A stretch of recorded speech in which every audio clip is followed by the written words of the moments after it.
Hi everyone, চলো তোমাদের সাথে আজকে শেয়ার করবো আমাদের নতুন ঘরের গৃহপ্রবেশের ব্লগ। দিনটি ছিল বুদ্ধ পূর্ণিমার দিন, তাই এই বিশেষ শুভ দিনে আমাদের নতুন ঠাকুর ঘরের প্রথম পুজো হয়েছিল। আর মাকে দেখে বুঝতেই পারছো মা কতটা খুশি, কারণ মায়ের এই স্বপ্নই ছিল যে আলাদা করে একটা ঠাকুর ঘর হবে।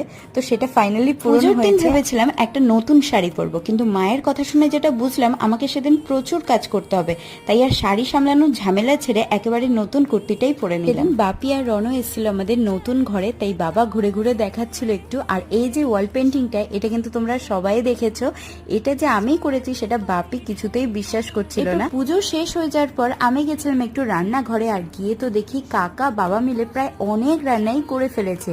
আর মেনুতে ছিল বাসন্তী পোলাও, নবরত্ন কোরমা, আলুর দম, পাঁপড় আর চাটনি, তার সাথে অবশ্যই মিষ্টি, কোল্ড ড্রিঙ্কসও ছিল। সব শেষে মা সিন্নি মেখে আমাকে দায়িত্ব দিল সকলের বাড়ি গিয়ে প্রসাদ দিতে যাওয়া। ব্লগটা তোমাদের কেমন লাগলো অবশ্যই জানিও। ওকে, বাই।